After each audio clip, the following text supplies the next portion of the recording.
சமூகம் டிவி நேயர்களுக்கு வணக்கம்.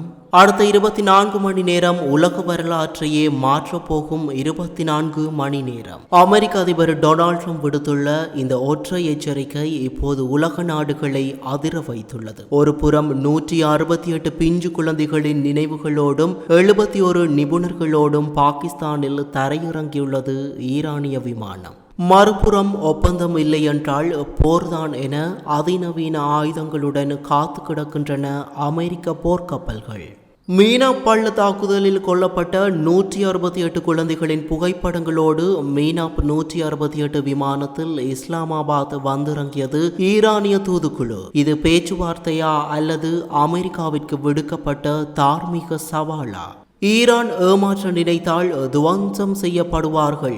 அமெரிக்கா கடற்படையில் இதுவரை இல்லாத அளவு வெடிமருந்துகள் ஏற்றப்பட்டு தயார் நிலையில் உள்ளன. பேச்சுவார்த்தை ஒரு புறம் இருந்தாலும் இஸ்ரேலிய தாக்குதலில் லெபனானில் பலி எண்ணிக்கை 2000-ஐ நெருங்குகிறது. உலக உணவு திட்டம் அங்கு கடும் பஞ்சத்தை எச்சரித்துள்ளது. போர் எதிரொலியால் அயர்லாந்தில் பெட்ரோல் டீசல் விலை உயர்ந்து 500க்கும் மேற்பட்ட நிலையங்கள் மூடப்படும் அபாயம். ஐரோப்பா முழுவதும் பரவுகிறது டீசல் போராட்டம். அமைதி பேச்சுவார்த்தை மேசையில் அமெரிக்கா இறங்கி வருமா அல்லது ஹோர்முஸ் ஜலசந்தி மீண்டும் திறக்கப்படுவதற்கு முன் போர் மேகங்கள் மோதுமா? இஸ்லாமாபாத் செரீனா ஹோட்டலில் நடக்கும் அந்த ரகசிய பேச்சுவார்த்தையின் பின்னணியை தொடர்ந்து பார்ப்போம். Fourth Monkey Connect coming soon.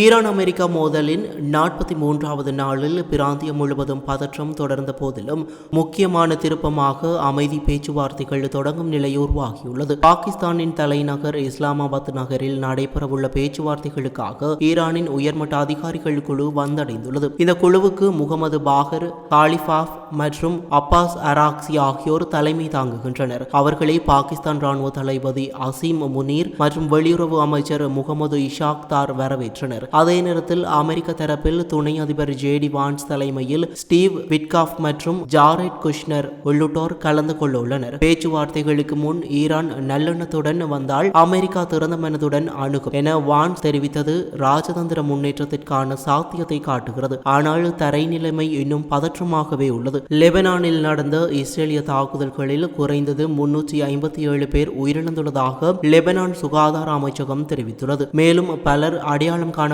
வருவதால் உயிரிழப்பு எண்ணிக்கை அதிகரிக்கக்கூடும் என எச்சரிக்கப்பட்டுள்ளது. ஈரானுக்குள் அரசு விதித்த இணைய தடைகள் 1000 மணி நேரத்தை தாண்டி நீடித்து வருவது குறிப்பிடத்தக்கது. இது வரலாற்றிலேயே மிக நீண்ட இணைய முடக்கங்களில் ஒன்றாக கருதப்படுகிறது. பேச்சுவார்த்தைகள் நெருங்கியிருந்தாலும் அமெரிக்காவின் மீது நம்பிக்கை குறைவாகவே உள்ளதாக அரசியல் ஆய்வாளர்கள் குறிப்பிடுகின்றனர். ராஜதந்திர ரீதியில் லெபனான் இஸ்ரேல் இடையிலான சண்டையை நிறுத்தும் நோக்கில் புதிய பேச்சுவார்த்தைகள் முன்னெடுக்கப்படுகின்றன. லெபனானில் உடனடி போர் நிறுத்தம் அமுல்படுத்தப்பட வேண்டும் என கலிஃபாஃப் வலியுறுத்தியுள்ள நிலையில் அமெரிக்க அதிபர் டொனால்ட் ட்ரம்ப் பேச்சுவார்த்தைகள் தோல்வியடைந்தால் ஈரானுக்கு எதிராக ராணுவ நடவடிக்கைகள் மீண்டும் தீவிரப்படுத்தப்படும் என எச்சரித்துள்ளார். அமெரிக்காவில் உலக எரிசக்தி விநியோகத்தில் முக்கிய பங்கு வகிக்கும் ஹோர்முஸ் ஜலசந்தி விரைவில் மீண்டும் திறக்கப்படும் என ட்ரம்ப் உறுதியளித்துள்ளார். பொருளாதார அழுத்தம் மற்றும் உயர்ந்து வரும் பணவீக்கம் காரணமாக இந்த பேச்சுவார்த்தைகளில் விரைவான முடிவு எட்ட வேண்டிய அவசியம் அதிகரித்துள்ளது. இஸ்ரேல் லெபனான் முனையில் போர் நிறுத்த பேச்சுவார்த்தைகள் நடைபெறவுள்ள நிலையிலும் தரைவழி மற்றும் வான்வழி தாக்குதல்கள் தொடர்கின்றன. ஹிஸ்புல்லா அமைப்பு இஸ்ரேல் மீது சுமார் 30 ஏவுகணைகளை ஏவியதாக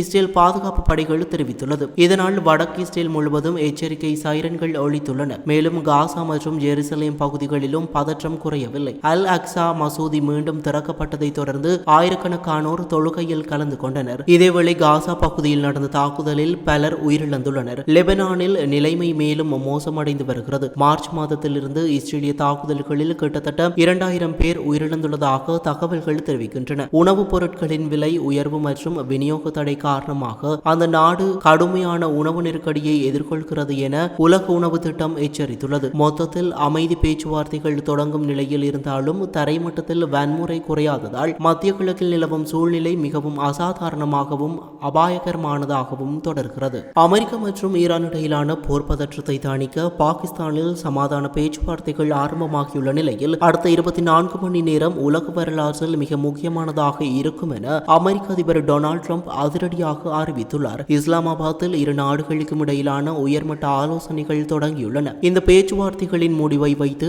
ஈரான் உண்மையாகவே சமாதானத்தை விரும்புகிறதா இல்லையா என்பதை அடுத்த ஒரு நாளில் மதிப்பிட்டுவிட முடியும் என ட்ரம்ப் தெரிவித்துள்ளார். உண்மை விரைவில் தெரிந்துவிடும் என்பதே அவரது தற்போதைய நிலைப்பாடாக உள்ளது. ராஜதந்திர முயற்சிகள் தோல்வியடைந்தால் ஈரானை துவம்சம் செய்ய அமெரிக்க ராணுவம் முழு வீச்சில் தயாராக இருப்பதை ட்ரம்ப் கேட்டு காட்டியுள்ளார். அமெரிக்க கடற்படை கப்பல்களில் இதுவரை இல்லாத அளவில் அதிநவீன ஆயுதங்கள் மற்றும் சக்தி வாய்ந்த வெடிமருந்துகள் ஏற்றப்பட்டு வருவதாக அவர் குறிப்பிட்டுள்ளார். உடன்பாடு எட்டப்படாவிட்டால் இந்த கப்பல்களில் உள்ள அனைத்து ஆயுதங்களும் ஈரானுக்கு எதிராக திறம்பட பயன்படுத்தப்படும் என அவர் கடுமையாக எச்சரித்துள்ளார். அமெரிக்காவுடனான வரலாற்று முக்கியத்துவம் வாய்ந்த பேச்சுவார்த்தையில் பங்கேற்க ஈரான் தூதுக்குழுவினர் ஒரு பறக்கும் சாட்சியத்துடன் பாகிஸ்தான் வந்துள்ளனர். மீனா பள்ளத்தாக்குதலில் கொல்லப்பட்ட 168 குழந்தைகளின் நினைவாக பெயரிடப்பட்ட மீனா 168 விமானம் பேச்சுவார்த்தை தொடங்கும் முன்பே அமெரிக்காவிற்கு ஒரு தார்மீக நெருக்கடியை ஏற்படுத்தியுள்ளது. ஈரானிய தூதுக்குழுவின் வருகை குறித்த முக்கிய அம்சங்கள். முகமது பாகர் காலிஃபாப் தலைமையிலான ஈரானிய குழுவினர் வந்த விமானத்தில் கொல்லப்பட்ட குழந்தைகளின் புகைப்படங்கள் மற்றும் அவர்களின் உடைமைகள் வைக்கப்பட்டுள்ளன. நாங்கள் பேசப்போவது எங்களுடன் மட்டுமல்ல, உங்கள் வான்வழி தாக்குதலால் பலியான இந்த 168 பிஞ்சுகளின் ஆன்மாக்களுடனும் தான் என்பதை ஈரான் உலகுக்கு உறக்கச் சொல்லியுள்ளது. பேச்சுவார்த்தை மேசைக்கு வரும் முன்பே இருதரப்பினரும் ஒருவர் மீது ஒருவர் குற்றச்சாட்டுகளை அடுக்க தொடங்கியுள்ளனர். லெபனானில் இஸ்ரேல் நடத்தி வரும் தாக்குதல்களை சுட்டிக்காட்டி அமெரிக்காவும் அதன் நட்பு நாடுகளும் போர் நிறுத்த விதிகளை மீறிவிட்டதாக ஈரான் பகிரங்கமாக குற்றம் சாட்டியுள்ளது. 2015 அணுசக்தி ஒப்பந்தத்திற்கு பிறகு அமெரிக்காவும் ஈரானும் இவ்வளவு உயர்மட்ட அளவில் சந்திப்பது இதுவே முதல் முறை. பலத்த பாதுகாப்பு கெடுபிடிகளுக்கு மத்தியில் செரீனா ஹோட்டலில் இந்த தீர்க்கமான பேச்சுவார்த்தை இன்னும் சில நிமிடங்களில் தொடங்க உள்ளது. ஈரானுடன் ஒரு வரலாற்று முக்கியத்துவம் வாய்ந்த அமைதி பேச்சுவார்த்தைக்காக அமெரிக்க துணை அதிபர் ஜேடி வேன்ஸ் பாகிஸ்தான் வந்தடைந்துள்ளார். பாகிஸ்தான் ராணுவ தளபதி அசீம் முனீர் மற்றும் வெளியுறவு அமைச்சர் இஷாக் டார் ஆகியோர் அவரை வரவேற்றனர். விமான நிலையத்தில் தரையிறங்கிய வேன்ஸ் ஈரானுக்கு தெளிவான செய்தி ஒன்றை அனுப்பியுள்ளார். ஈரான் உண்மையிலேயே அமைதியை விரும்பினால் நாங்கள் உதவிக்கரம் நீட்ட தயார். ஆனால் எங்களை ஏமாற்றவோ அல்லது தவறாக வழிநடத்தவோ முயன்றால் விளைவுகள் கடுமையாக இருக்கும். அதிபர் டொனால்ட் ட்ரம்ப் இந்த பேச்சுவார்த்தைக்கான மிக கடுமையான மற்றும் தெளிவான விதிமுறைகளை வகுத்து கொடுத்துள்ளார். இதனை மீறினால் பேச்சுவார்த்தை மேசையை விட்டு அமெரிக்கா வெளியேறும் என தெரிகிறது. பேச்சுவார்த்தை தொடங்கும் முன்பே ஈரான் தரப்பில் நிலவும் மர்மம் ராஜதந்திர வட்டாரங்களை அதிர வைத்துள்ளது. இந்த வார தொடக்கத்தில் எட்டப்பட்ட தற்காலிக போர் நிறுத்தம் தற்போது மிக பலவீனமான நிலையில் உள்ளது. லெபனான் மற்றும் இஸ்ரேல் எல்லையில் நிலவும் பதற்றம் இந்த பேச்சுவார்த்தையின் வெற்றியை பாதிக்கும் காரணியாக உள்ளது.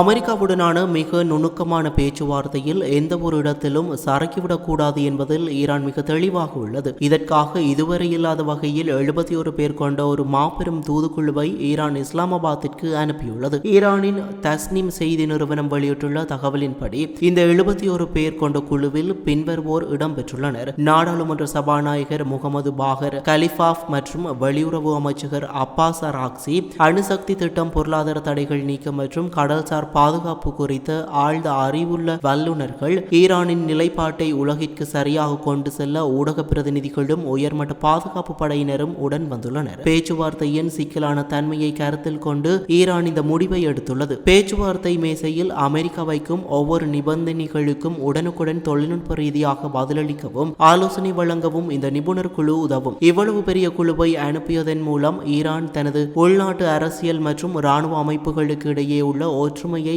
உலகுக்கு காட்ட முயல்கிறது. விமான நிலையத்தில் தரையிறங்கிய சபாநாயகர் கலிஃபா தனது நிலைப்பாட்டை மீண்டும் உறுதிப்படுத்தியுள்ளார். ஈரானிய தேசத்தின் உரிமைகளை வழங்க அமெரிக்கா தயாராக இருந்தால் ஒப்பந்தத்திற்கு நாங்கள் தயார். ஆனால் இது ஒரு ஏமாற்று வேலையாக இருந்தால் எங்களின் திறன்களை கொண்டு உரிமைகளை பாதுகாக்க தெரியும் என அவர் எச்சரித்துள்ளார்.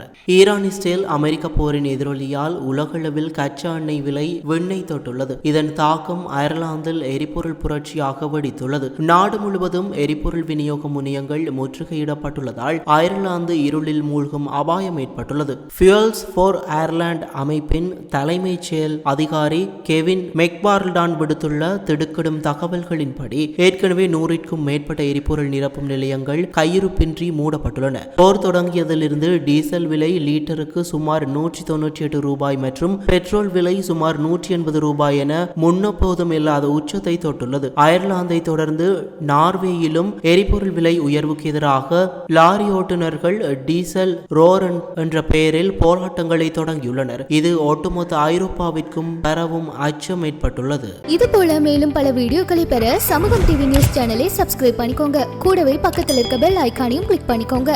அப்படியே உங்களுடைய நண்பர்களுக்கும் ஷேர் பண்ணுங்க.